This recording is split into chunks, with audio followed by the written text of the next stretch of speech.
Aan die voet van die Outeniqua berge het ons gaan kuier by wie ons bestempel as die kaaskoekoning van die tuinroete. Althea het met Aidan gekuier oor wie hy is, terwyl ek gehoop het vir 'n ou stoute proestukkie aan die kant. Ons is vandag in Hoekwil. Nou is my ou dorpie hier en jare terug toe ek hier aangekom het, was hier iemand wat bekend gestaan het as die kaaskoekkoning. En sy naam is Aidan, and you're going to say your surname for me? Pomario. Welcome, Aidan. It's Thank such you. an honor and pleasure to finally be here. It's been 13 years I've been eating with and being with and seeing you at the market. Yes. It's such a pleasure to be here. Very No, welcome thank you. Welcome on to our you. program. Aidan, we know you are in the cheesecake thing, but I don't really know where you're from. How did it start that you got involved in baking, cooking? You've got a beautiful farm here. Where are you from? How did your life develop to end up in Hoekwil? Okay. I grew up in Cape Town. Finished school, and then I decided I wanted to actually start a coffee shop. Okay. So my dad said to me, well, you actually need to learn how to bake then, because your staff might let you down, etc. So I started off learning how to bake. At that time, the Department of Manpower was offering courses, and I did their course. It was actually the last course they ran in Cape Town. They closed down after that. So I started off with a basic certificate that I could then go to a bakery and say, well, I can make these things. So I then baked for a bakery called Crocodile. Oh, what a sweet name. Yeah, we baked for Woolworths. We did their specialty breads, donuts, pretzels, those sorts of things. Okay. So that was like my jump into it. And then I found I needed to learn more. So that was more just breads more than anything. Okay. So I found Le Cordon Bleu School in London. And I went over to London and then did 2 diplomas in patisserie.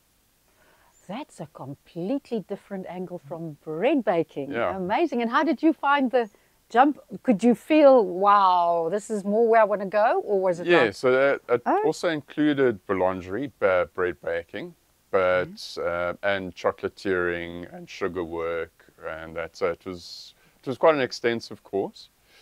And like I said, I did 2 diplomas there over a 6-month period. It was a year course, but you could double up and then just do it quicker. you surely doubled up? Yeah, Good I didn't for want to you. spend winter. Not in London. Oh, yeah. no. Okay. And from then there? came back and then got my first job as a pastry chef at the Vineyard Hotel in Cape Town. Okay. They gave me free reign. They let me do whatever I wanted. And it was a great job to have. So a lot of places are like restaurants and that. Your menu is your menu. You make those things today, tomorrow, the next day, next year. Yes. It's the same. There, I was able to change my menu daily if I wanted. So it exposed me to a lot. And then I was experimenting with somebody else's money. So but what I a was lovely able school for you to- still. Yeah. Yeah. Awesome. Okay. So I mean, everything I do, I actually create for what I think I would enjoy. And that's then being you're sharing your taste with people. Absolutely. You go to a good restaurant, you're eating what the chef thinks is good, you know? So, Makes sense.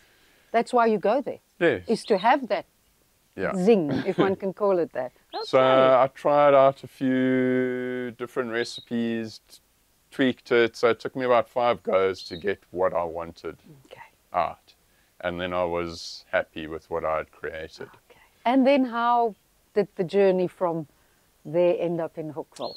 So then, yeah, I was there for about 2 years or so, and then I had a bit of an accident. I've had injured my back badly, so I was sort of bedridden for a year and a half, and then it took another year and a half to get mobile again. That's a bit of a shock. And in your that time, career. I was like, you know what, I always really wanted to be out on a farm.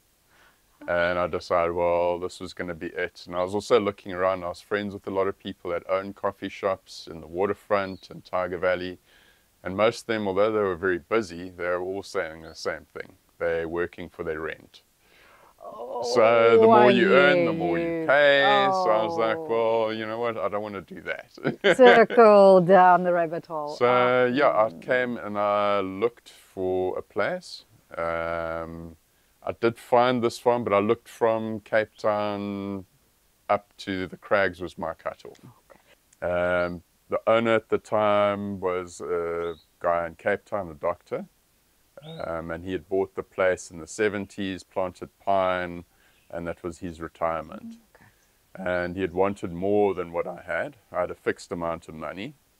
And it took me, in that time, I then went down to Cape Town to blow Blommetjieskloof, and I did a year's apprenticeship in organic farming.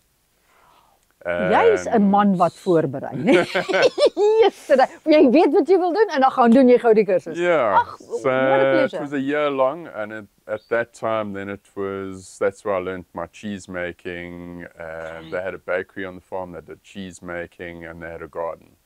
Ons het nou lekker gesels oor waar en hoe en dat jy tot hier gekom het, self-maintain, hoe die kaaskoek toe nou van hier af begin. Want toe ek hier aangekom het, dus jy voel aan al op die resep. And well known. Yeah. You really got very well known with it. Tell us a little bit quickly about that. Okay, so I arrived here, there was nothing here, so I had to start from scratch. Got a caravan here, we started cutting open, putting up a house, etc. But I needed to make money.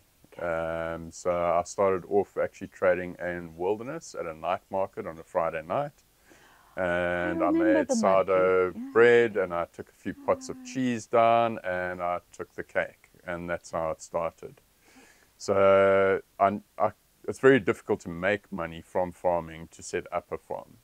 So I always joke with people and say I bake to afford to farm.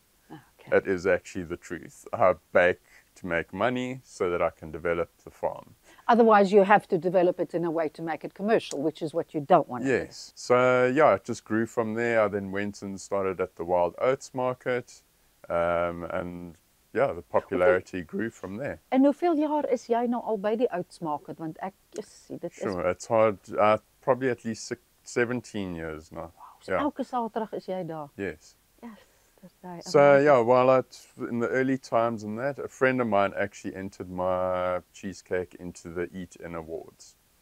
How did it go? And it then won the best baked sweet good in the country. So that was my first. That's a good record to have Yeah. for your baking.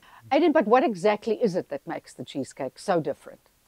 I think it's the texture of it. A lot of people in their baked cheesecakes use flour or maizena to set their cake, which to me gives a certain texture as well, sort of a grainy texture, which I don't like. People often say, what's the secret? Probably fat. Okay.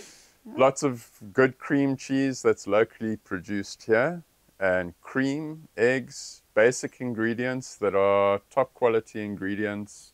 Secret to any baking, you know, Awesome. start off with good base ingredients, and then it is baked perfectly.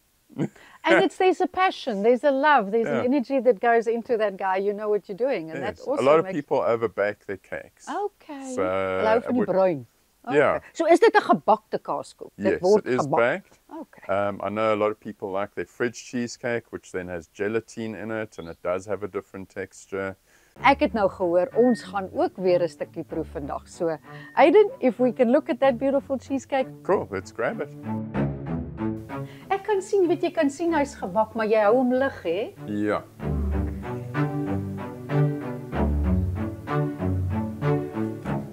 The Garden of Aidan. Oh, is that the name of your company? Yes. That's awesome. Awesome. Gosh, Ready to be eaten. Maar ek moet nou sê, ek het nie gedink ek gaan vandag hierdie proef.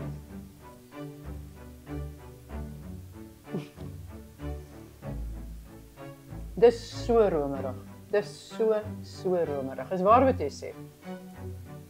Die botterige creaminess is just to die for. Okay, meneer Jackie. Ons gaan hierdie kameras moet draai. I've converted many people that go, no, they don't like baked cheesecake because it's dry or this or that. Well, they don't know. I And think they it's have often ignorance, my isn't cheesecake, it? they Yes. enjoy the texture, it's creamy, it's delicious, and yeah, they get converted. And they don't know Aidan. We do. We're lucky enough to have you in the garden route. Yeah. As mense van jou produkte wil sien of met jou gesels oor jou produkte, waar is die beste by die markie of moet hulle jou bel? Hoe is die beste kontak? Yeah, the best place is always the market on a Saturday at Wild Oats. We're there every Saturday, rain, shine, whatever, we are there. It is consistent. So yeah, it's great to meet people face to face, and then what is nice is they can actually come and taste the product. Ag Aidan, it's been such a pleasure to finally hear how things happened and how you got here. En vir julle by die huis, julle moet nou onthou, hierdie is regtig die moeite werd om te sien, te proe en te belewe. Tot 'n volgende keer vir julle daar tuis.